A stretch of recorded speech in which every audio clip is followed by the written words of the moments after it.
Ya, Assalamualaikum warahmatullahi wabarakatuh. Yang terhormat Ibu Kepala Sekolah SD Purbayo 1, yang saya hormati Ibu Umu selaku narasumber. Kemudian yang saya hormati Bapak Ibu Guru SD Purbayo 1.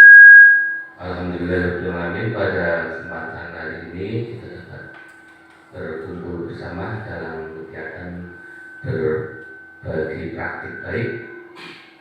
Alhamdulillah kegiatan ini dilakukan dalam komunitas sekolah, yaitu Buyung Upik. Pada hari ini kita akan berbagi baik terkait dengan budaya positif dan penerapan segitiga restitusi seperti itu. Mungkin untuk meningkat waktu Bumu untuk bisa lanjut memberikan materinya. Pada Bumu kami persilakan.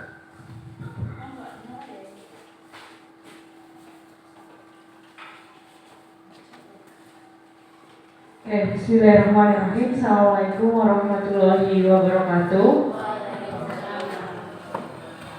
Yang terhormat Kepala SD Negeri Bulu Payung 01 serta rekan-rekan guru SD Negeri Bulu Payung 01 yang saya hormati. Jadi agenda hari ini itu sebenarnya lebih kepada penyampaian teori begitu ya, belum kepada berbagi praktik baik. Di sini saya akan membagikan pemahaman saya yang saya peroleh ketika mengikuti pendidikan guru penggerak angkatan 11 di Kabupaten Cilacap, yaitu tentang budaya positif. Sepertinya ada kendala teknis, jadi saya harus pindah posisi.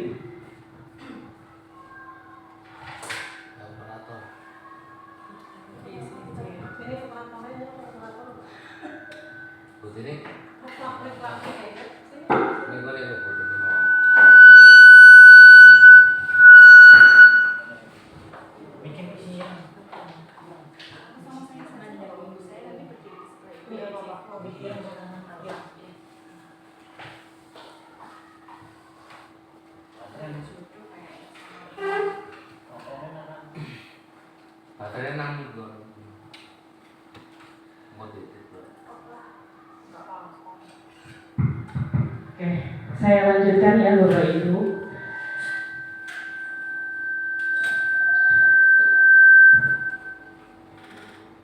Ya, yang pertama di budaya positif itu ada beberapa hal gitu ya yang dibahas. Di antaranya yang pertama ada disiplin positif, kemudian motivasi perilaku manusia, yang ketiga keyakinan sekolah atau kelas, kebutuhan dasar manusia, posisi kontrol, restitusi, dan yang terakhir adalah segitiga restitusi. Nah, dari semua hal-hal ini sebenarnya sangat kita butuhkan begitu ya sebagai seorang pendidik dan juga pengajar bagi siswa-siswa kita. Yang pertama, disiplin positif. Jadi disiplin positif itu lebih kepada bagaimana kita sebagai guru itu mampu gitu ya untuk menerapkan kepada siswa-siswa kita itu menjadi orang-orang yang konsisten gitu ya, berkomitmen untuk melakukan hal-hal yang positif begitu, hal-hal yang baik. Atau dengan kata lain, disiplin positif ini merupakan suatu cara penerapan disiplin yang mengajarkan anak bertanggung jawab dan menumbuhkan kesadaran diri berdasarkan nilai-nilai kebajikan, seperti itu. Jadi bahasa ininya kalau di guru penggerak itu hal baik itu disebutnya dengan nilai kebajikan. Nah, disiplin positif sendiri dapat membuat murid memahami dan menyadari berdasarkan motivasi internal, bukan akibat paksaan, pujian ataupun hukuman. Ya, jadi harapannya ketika kita mampu untuk menumbuhkan disiplin positif pada siswa, begitu ya, siswa itu akan secara alami begitu bisa melakukan tindakan-tindakan kebajikan tanpa harus kita iming-imingi dulu gitu ya. Misalkan coba buang sampahnya, nanti guru beri hadiah begitu ya. atau misalkan coba upacaranya yang tertib, nanti kalian akan mendapat hadiah. Jadi kita sudah tidak perlu mengungkapkan itu, tapi siswanya sudah mampu untuk bertindak baik. Yang selanjutnya, motivasi perilaku manusia. Ya, jadi sebenarnya manusia itu punya motivasi itu karena ada dorongan begitu ya. Nah, di sini ada 3. Yang pertama, untuk menghindari ketidaknyamanan atau hukuman. Misalkan anak itu memakai baju seragam gitu ya, mungkin karena ya biar nggak dimarahin bu guru gitu. Anak itu mengerjakan PR ya biar nggak dihukum sama bapak ibu guru, seperti itu. Yang kedua, untuk mendapatkan imbalan atau penghargaan dari orang lain. Nah, misalkan kita ini ya, ajarin anak lomba gitu ya. Mungkin ada beberapa di antara mereka yang memang latihan lomba ya pengen dapat hadiahnya begitu. Bukan semata-mata saya ingin belajar tentang hal itu gitu. Bukan tentang saya ingin belajar bidang yang sedang dilombakan, seperti itu. Nah, sedangkan yang terakhir, kalau yang terakhir ini levelnya lebih baik lagi gitu ya. Jadi motivasinya itu sudah memang sesuai panggilan jiwa gitu ya. Jadi melakukan sesuatu ya karena mereka menginginkan itu dan lebih kepada menghargai diri sendiri serta nilai-nilai yang mereka percaya, seperti itu. Jadi bukan karena ada faktor eksternalnya. Nah, mungkin ini Bapak Ibu sudah praktik ya. Di supervisi semester kemarin kan banyak yang mengambil topiknya budaya positif begitu ya. Jadi ada keyakinan sekolah atau keyakinan kelas. Jadi saya tidak akan berbicara banyak di sini karena Bapak Ibu sudah mempraktekannya begitu ya. Ya, jadi keyakinan sekolah atau kelas itu merupakan pernyataan universal atau umum yang mudah diingat dan dipahami dan harus diterapkan di lingkungan sekolah. Nah, ini contohnya, mungkin Bapak Ibu sudah praktik juga ya kemarin di semester kemarin saat pembelajaran yang supervisi. Sebentar. Jadi kenapa di sini ada keyakinan sekolah atau kelas? Jadi keyakinan kelas yang kita buat bersama siswa itu sebenarnya turunan gitu ya dari keyakinan sekolah, seperti itu. Kemudian kebutuhan dasar manusia. Ya, ini ibarat kata itu kebutuhan pokoknya. Jadi kalau misalkan kita sering menjumpai siswa-siswa yang agak rewel gitu ya, atau mungkin yang unik gitu ya, yang seperti tadi pagi kita hadapi, itu sebenarnya karena ada kebutuhan dasarnya itu yang tidak terpenuhi. Yang pertama itu ada bertahan hidup, kemudian kasih sayang dan rasa diterima. Yang ketiga penguasaan, yang keempat kebebasan, dan yang terakhir itu adalah kesenangan, seperti itu. Jadi kebutuhan dasar ini dibutuhkan tidak hanya bagi anak-anak, tapi juga pada orang dewasa. Jadi misalkan kalau di bagian kebutuhan dasar kasih sayang dan rasa diterimanya itu anak kita itu belum terpenuhi di rumah, pasti ke sekolah anak akan mencari kasih sayang dan rasa diterima dari orang lain, kurang lebih seperti itu. Nah, ini dicontohkan seorang murid melakukan suatu perbuatan yang bertentangan dengan nilai-nilai kebajikan atau melanggar peraturan. Hal ini sebenarnya dikarenakan mereka gagal memenuhi kebutuhan dasar mereka gitu. Nah, ini contohnya. Ibu Suleha, guru wali kelas 9H, sedang bingung menghadapi salah satu murid ya, Tommy, yang beberapa anak telah mengeluhkan Tommy yang seringkali meminta bekal makan siang mereka dengan paksa. Jika Anda menghadapi situasi seperti Ibu Suleha, apa yang akan dilakukan? Nah, bagaimana menurut Bapak Ibu? Kalau ada siswa kita yang meminta paksa bekal dari siswa lain, kira-kira hal pertama apa yang Bapak Ibu tanyakan?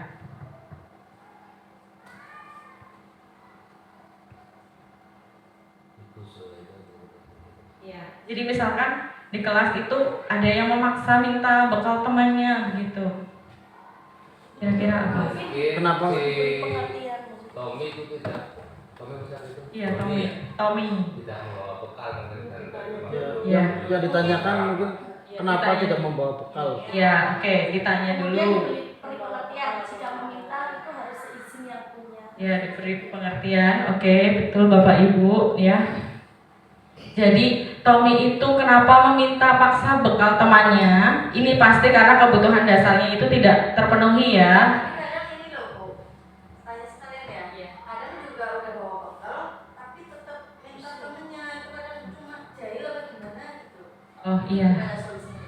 Iya, nanti itu berkaitan dengan materi Pak Topik ya. Itu ada namanya segitiga restitusi ya Pak ya. Untuk menyelesaikan kasus-kasus yang kita hadapi dengan siswa-siswa kita. Nah, ini kan kejadiannya Tommy ini yang ini tidak membawa ya. Nah, maka kebutuhan dasar yang sedang berusaha Tommy penuhi adalah untuk bertahan hidup gitu ya, survival karena kelaparan. Kemudian, karena tidak merasa senang dengan temannya, jadi memperhatikan dia gitu ya. Ketika temannya melaporkan tindakan itu pada gurunya dan gurunya memberitahu orang tuanya, sehingga orang tuanya jadi memperhatikan dia. Nah, ini juga ada bisa jadi dua alasan. Jadi sengaja memang dibuat-buat supaya orang tuanya dipanggil ke sekolah, kemudian orang tuanya jadi lebih perhatian kepada Tommy seperti itu ya. Mungkin karena ini kasusnya tingkat SMP begitu ya. Jadi ada yang sampai berpikiran begitu. Kalau di kita mungkin tidak jarang ya yang sengaja berbuat buruk biar orang tuanya dipanggil ke sekolah seperti itu. Orang tua ya. Iya. Karena yang ketiga bisa jadi juga karena takut dengan dia dan menuruti keinginannya gitu ya. Maka sebetulnya Tommy sedang berusaha memenuhi kebutuhan dasarnya akan kekuasaan. Jadi salah satu kebutuhan dasar manusia itu kan kekuasaan ya. Jadi bukan sebenarnya kalau kita dengan kekuasaan itu kesannya kayak negatif begitu ya, tapi sebenarnya bukan itu, tapi lebih kepada apa ya, ketika seseorang berbuat baik, berbuat kebajikan, itu pasti kan juga akan berpengaruh gitu ya, memberi pengaruh kepada teman-temannya juga. Itu kan lama-kelamaan juga apa namanya, orang yang memberi kebajikan itu akan bisa mengendalikan keadaan begitu. Atau alasan keempat, dia merasa bosan dengan bekal makanannya begitu mungkin ya. Jadi dia minta punya temannya yang memang menunya itu yang dia sukai begitu ya. Dan ini kebutuhan yang Tommy kejar itu adalah kebebasan. Mungkin karena bekalnya itu diisinya sayur terus begitu ya. Dan ternyata Tommy bosan dengan sayur, menginginkan yang lain tapi tidak disampaikan kepada orang tuanya. Atau bisa jadi karena iseng gitu ya, karena ingin menikmati ekspresi wajah teman-temannya yang kesal. Ada juga ya siswa yang seperti ini di sekolah kita juga ada gitu ya, kadang yang memang cuma jahil-jahil saja gitu ya untuk mereka ingin bersenang-senang. Selanjutnya ada posisi kontrol restitusi. Nah, ini ada beberapa peran Bapak Ibu yang biasanya kita lakukan begitu ya. Mungkin Bapak Ibu sendiri dan kita semuanya sepakat begitu ya, kalau dari nomor 1 sampai 5 itu semakin ke bawah itu semakin baik begitu ya. Ada yang pertama, guru sebagai penghukum, guru sebagai pembuat merasa bersalah, guru sebagai teman, guru sebagai pemantau, atau guru sebagai manajer. Jadi kalau nanti di itu ya Pak, di apa ya istilahnya diberi penguatan kalau pemahaman saya nggak benar ya di sini ya, karena saya juga masih ragu-ragu gitu ya. Kalau di guru penggerak itu diarahkannya itu guru sebagai manajer begitu, bukan sekedar guru sebagai penghukum. Jadi misalkan di sini ada beberapa contohnya. Nah, ini contohnya ya yang sebagai penghukum. Kalau kamu tidak melakukannya, awas ya, rasakan begitu. Nah, hasilnya anaknya akan memberontak, menyalahkan orang lain dan berbohong. Nah, kaitannya dengan dunia berkualitas, murid meletakkan guru di luar dunia berkualitas. Atau murid berkata, biarkan saja nanti juga marah-marah lagi. Dan dampaknya murid akan mengulangi kesalahan lagi gitu ya. Ini kalau misalkan guru sebagai posisi penghukum. Tapi kalau menurut saya pribadi gitu ya, ada kalanya kita butuh berada di posisi itu. Iya apa tidak Bapak Ibu? Karena karakter anak itu kan beda-beda, dan terkadang teori dan keadaan empiris itu juga sangat berbeda. Ada kalanya kalau kita istilahnya segala sesuatunya kita pasrahkan ke anak gitu ya.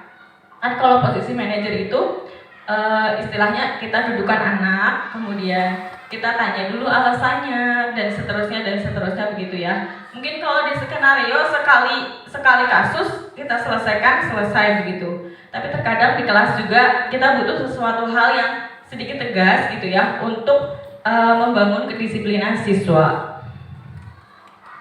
Nah ini di antara kelima posisi kontrol tersebut sebaiknya seorang guru memang menggunakan posisi sebagai manajer. Nah, sebagai manajer, guru dapat berbuat sesuatu bersama murid, mempersilahkan murid bertanggung jawab, dan mendukung murid agar menemukan atau mendapat solusi. Jadi kalau di manajer, misalkan ada anak yang tidak memakai sepatu hitam gitu ya, sudah berkali-kali gitu misalkan. Jadi yang pertama dilakukan adalah ditanyakan dulu alasannya apa gitu ya. Terus ditanyakan lagi kepada anak itu, menurut kamu yang kamu lakukan itu benar atau salah, seperti itu ya. Jadi lebih kepada menggali pemikiran siswa begitu ya, untuk menyadari adanya aturan dan kedisiplinan. Bahkan sampai solusinya pun kalau di posisi manajer itu guru hanya mengarahkan, bukan menyuruh gitu loh.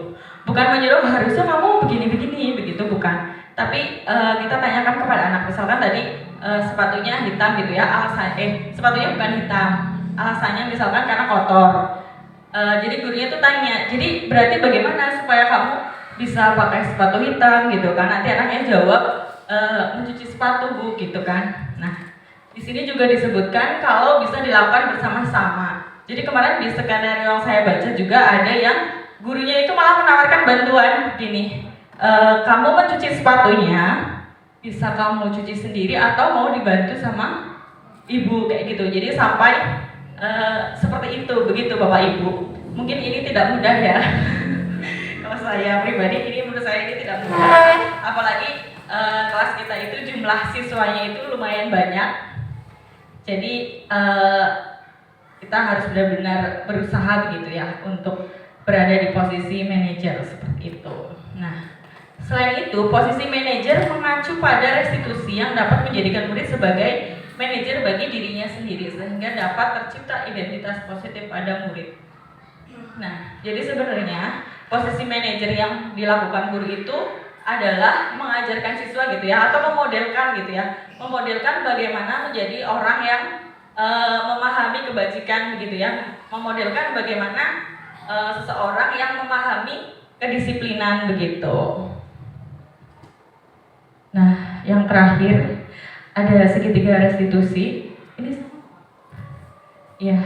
Nah, kenapa disebut segitiga? Jadi ini adalah tahapan dalam menyelesaikan sebuah kasus gitu ya. Yang disebut kasus di sini ini adalah hal-hal yang dilakukan siswa tapi berseberangan dengan keyakinan atau kesepakatan kelas ataupun keyakinan sekolah, maksud saya seperti itu. Yang pertama itu ada menstabilkan identitas, yang kedua validasi tindakan yang salah, yang ketiga menanyakan keyakinan. Dan ini prosesnya itu kan berulang gitu ya. Kalau kita gagal di tahap tertentu kita bisa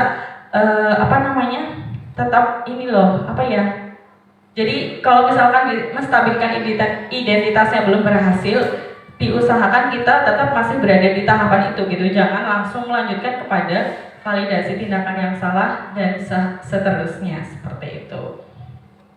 Nah, yang pertama, menstabilkan identitas dilakukan berdasarkan prinsip bahwa membuat kesalahan adalah bagian dari proses pembelajaran yang nantinya akan menggeser identitas gagal ke arah identitas sukses. Nah, jadi Bapak Ibu, di tahapan ini posisi kita guru sebagai manajer itu ketika ada murid yang berbuat salah, sebenarnya kita tidak boleh kok sih kayak gitu ya. Tapi lebih kepada memaafkan diri sendiri ketika berbuat salah gitu. Jadi kita berkeyakinan kepada siswa, ya tidak apa-apa kita berbuat salah gitu. Ketika kita sudah pernah berbuat salah, maka kita akan tahu kalau yang seperti itu salah begitu. Dan di kemudian hari tidak akan mengulanginya lagi. Kurang lebih seperti itu. Yang kedua, ini contoh-contohnya ya. Sebagai penguatan begitu ya. Kalau tidak ada manusia yang sempurna. Karena seringkali ketika anak itu berbuat salah dan kita tidak ada validasi tindakan yang salah, anak itu jadi rendah diri gitu ya.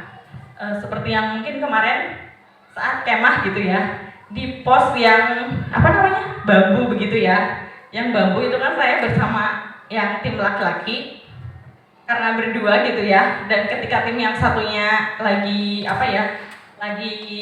main, yang satunya itu kan ada yang salah dan itu pergi begitu saja gitu ya, karena di situ tidak ada validasi tindakan yang salah begitu. Jadi anaknya tidak dapat penguatan begitu, istilahnya dia merasa rendah diri atau merasa terlalu bersalah seperti itu.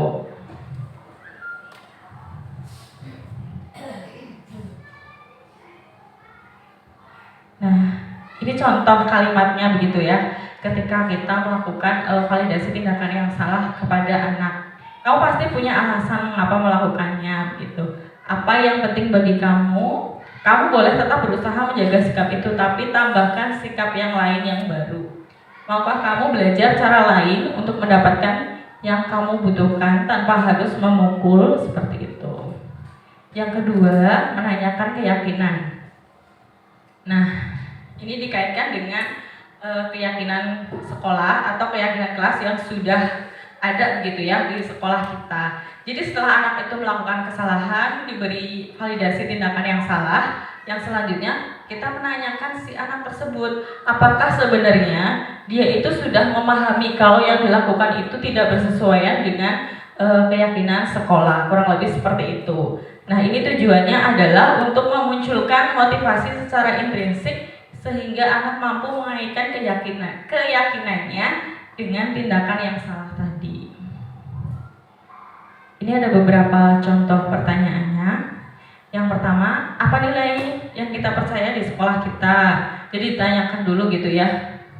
Nilai-nilai apa yang telah kita sepakati? Kelas yang ideal itu seperti apa? Kamu ingin menjadi anak seperti apa? Apa yang kamu rasakan ketika kamu melakukan itu? Kamu menjadi orang yang seperti apa? Seperti itu. Nah, mungkin itu saja dari saya. Mungkin ada Bapak Ibu yang mau menambahkan atau memberi tanggapan. Kalau tidak ada, saya serahkan ke Pak Taufik. Sekali lagi saya ucapkan terima kasih banyak atas kehadirannya dan partisipasinya.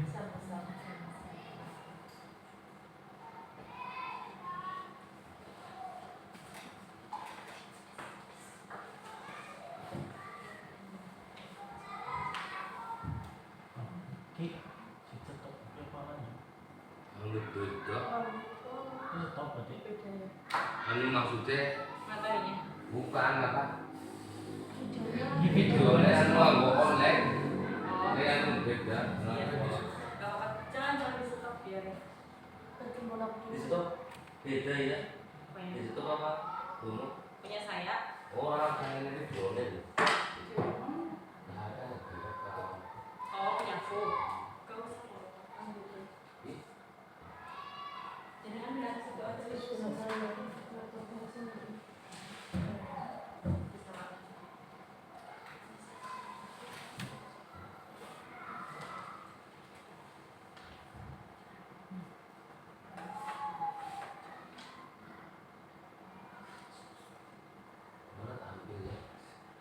Oh, itu yang udah disiapin. Ada yang ditemani. Oh, bukan. Apa? F berapa gitu?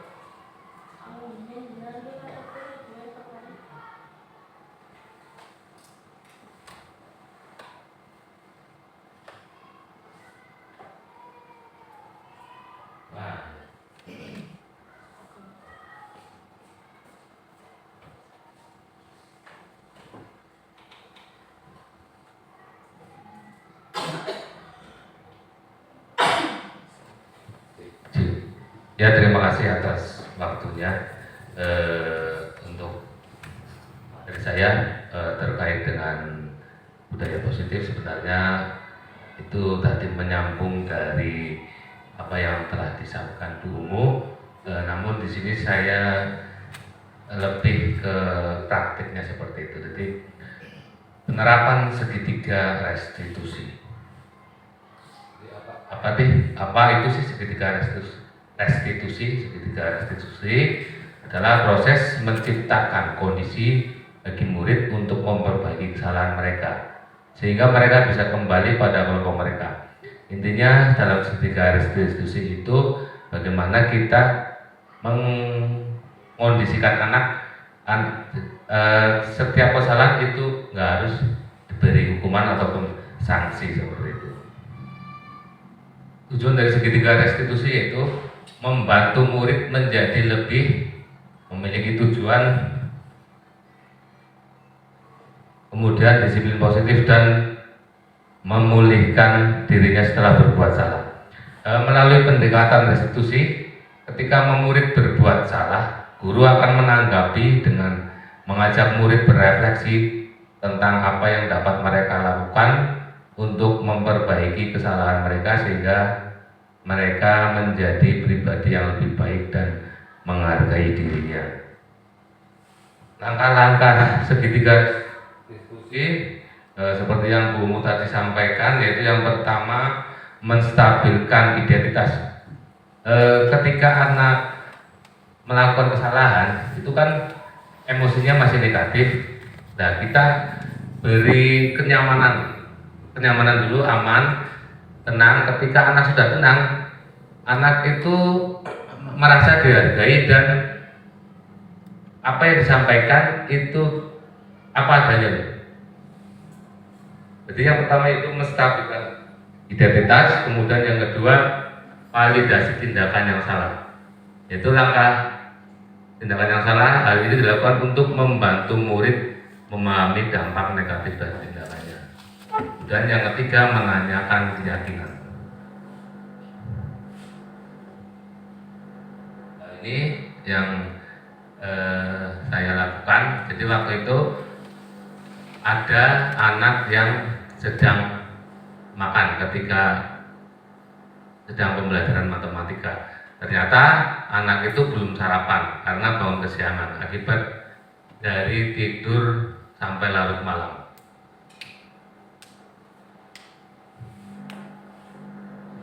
Nah, ini penerapannya seperti ini. Enggak, menstabilkan dulu. Maksudnya menanyakan mengondisikan anak itu tenang dulu, kita tanya, kemudian validasi apakah kamu melakukan makan seperti itu, divalidasi terlebih dahulu. Kemudian yang ketiga kan tadi menanyakan keyakinan. Kira-kira ketika makan saat jam pelajaran itu ada nggak nilai-nilai keyakinan kelas yang dilanggar seperti itu? Ada kan misalnya mengganggu. Nah, intinya guru itu memancing ataupun mendorong bagaimana siswa bisa menyadari kesalahannya dan mampu memperbaiki kesalahannya, tapi tanpa dikasih tahu oleh gurunya seperti itu. Jadi anak itu benar-benar tahu kesalahan dan tahu memperbaiki kesalahannya itu seperti itu.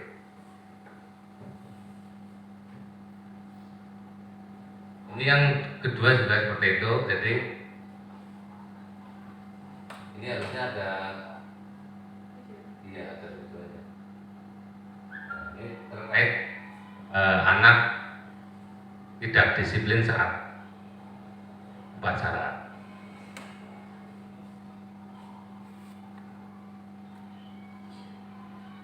Jadi yang namanya anak itu berbuat salah itu kita bukan nggak harus memberikan hukuman ataupun sanksi, tapi bagaimana kita mengembalikan anak sadar akan kesalahannya dan dia mampu untuk merubah perilakunya sendiri. Karena setiap kita kan tahu, misalkan setiap anak juga tahu ketika kita makan di kelas kan anak itu secara alami secara jujur tahu kan itu bahwa itu adalah tindakan yang salah. Nah, ketika anak menyadari seperti itu, kita dorong bagaimana agar itu tidak terjadi. Itu kan sudah tahu salah seperti itu. Jadi intinya mengakui kesalahan dan mampu memperbaiki kesalahan itu dari dalam dirinya seperti itu. Berbeda karena dengan misalkan anak berubah dengan ancaman ataupun sanksi seperti itu berbeda. Ya mungkin ada yang ditanyakan ataupun masih bilang seperti itu. Dan proses restitusi itu harus 4 mata ya, nggak boleh sama yang lainnya. Ya kalau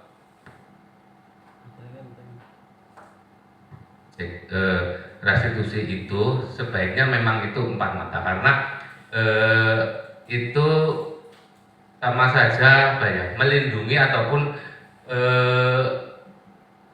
tidak apa intinya dia menjatuhkan anak-anak yang lain. Jadi ketika kita ada kesalahan kita panggil berdua dan tanya kira-kira kenapa kamu melakukan itu. Kira-kira kamu tahu nggak misalnya itu salah? Tahu. Nah, ketika seperti itu dilakukan oleh yang lain, kamu bagaimana? Kamu kan akan marah juga seperti itu. Nah, untuk biar kamu tidak seperti itu lagi, kira-kira apa yang kamu lakukan seperti itu?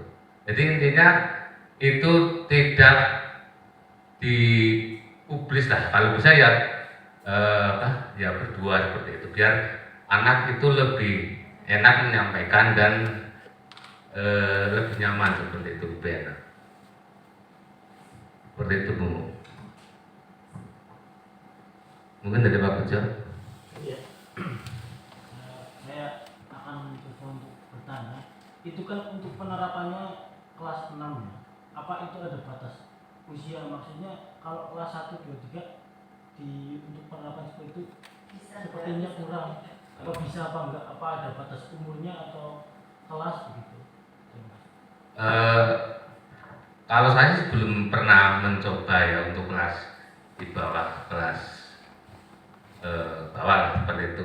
Kemungkinan kalau anak itu kita pancing seperti itu, maksudnya anak secara naluri kan tahu, maksudnya mana yang baik dan mana yang buruk. Kelas 1 pun sudah bisa membedakan ketika kamu misalkan di kelas itu berjalan-jalan, anak itu tahu kan, maksudnya kamu tahu nggak kalau berjalan di dalam kelas itu mengganggu lah, ya kan tahu pasti lah. Ketika itu kita dorong terus, kita pancing,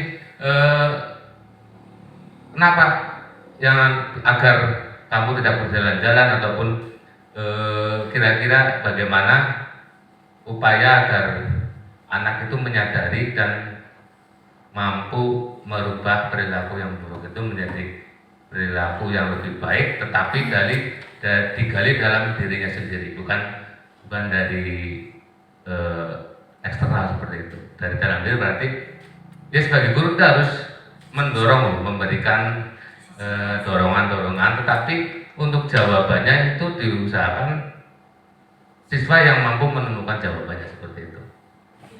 Di posisi kelas 1 susah, masih terkaitan dengan PAUD sih. Jadi untuk bisa duduk anteng kelas 1 itu masih susah menurut saya Pak. Saya mengalami sendiri.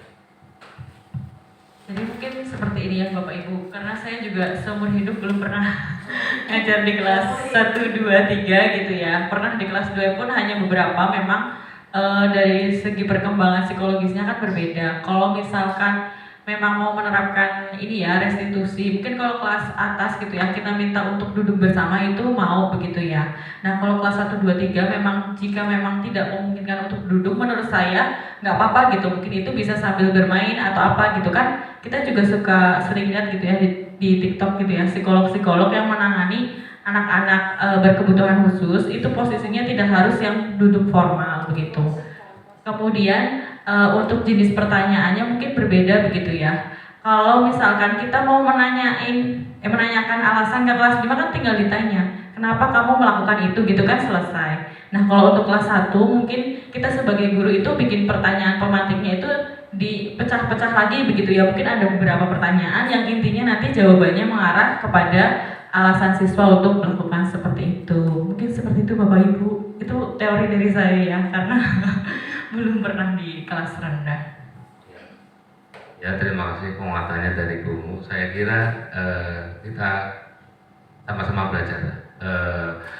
Di kelas 1 kemungkinan bisa apa enggak ya dicoba ya seperti itu. Karena untuk langkah-langkahnya seperti itu. Jadi kita intinya ketika anak yang berbuat salah itu tidak mesti harus beri hukuman ataupun sanksi, tapi kita ubah menjadi sebuah kesadaran siswa bahwa itu salah dan bagaimana siswa itu mampu merubah sendiri perilaku yang salah itu menjadi perilaku yang ke arah yang lebih baik, seperti itu. Mungkin ada lagi yang mau memberi pertanyaan ataupun tanggapan, Bu Siti? Oh.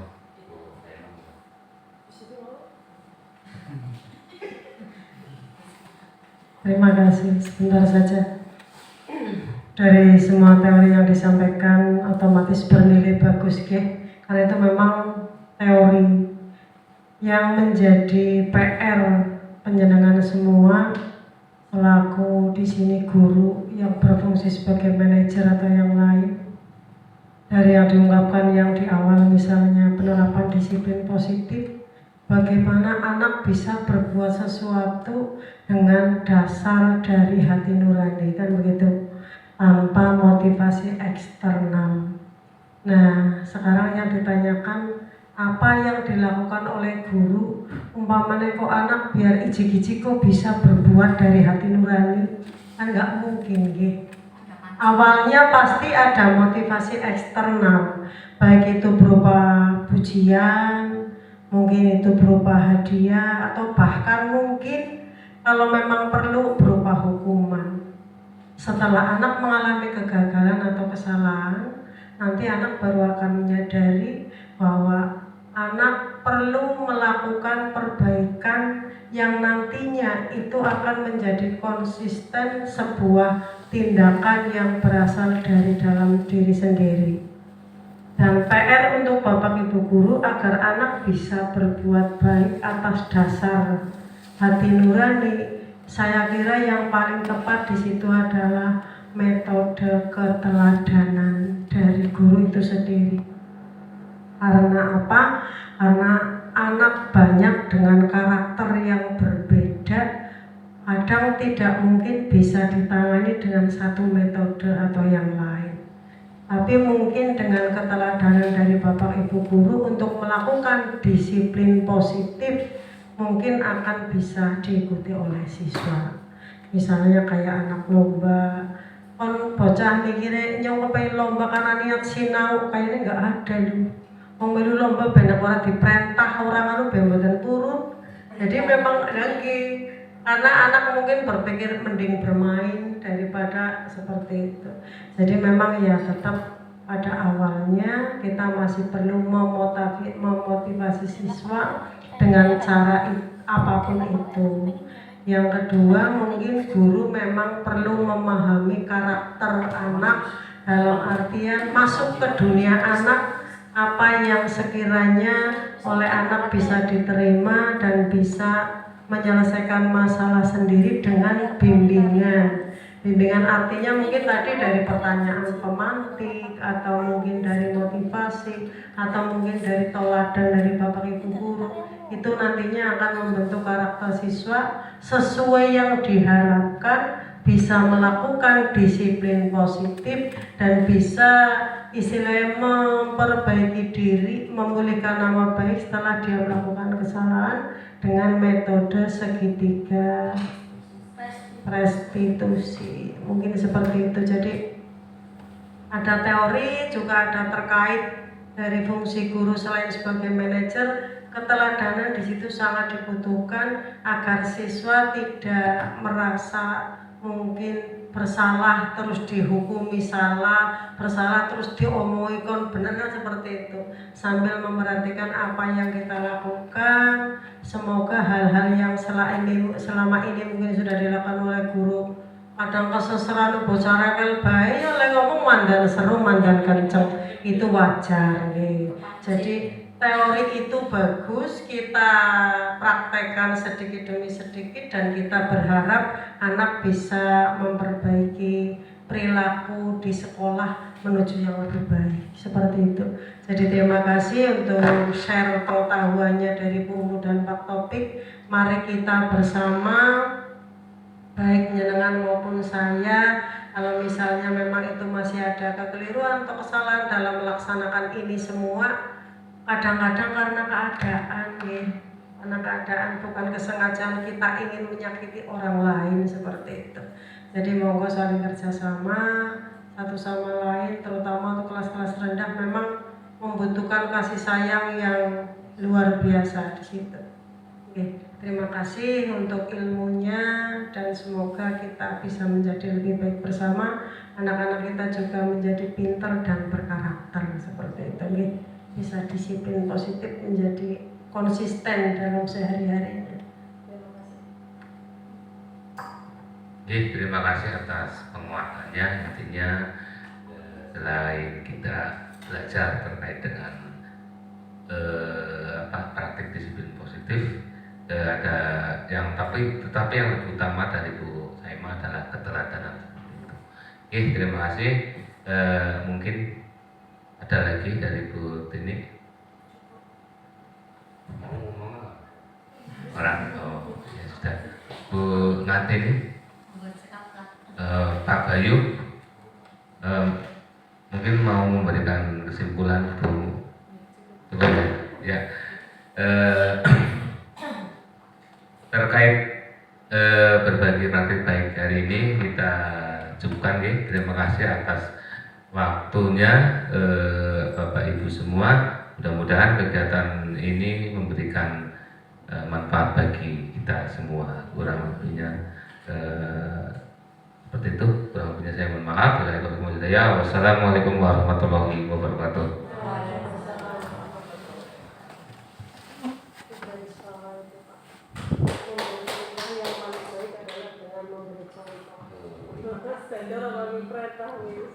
Tapi kan angin.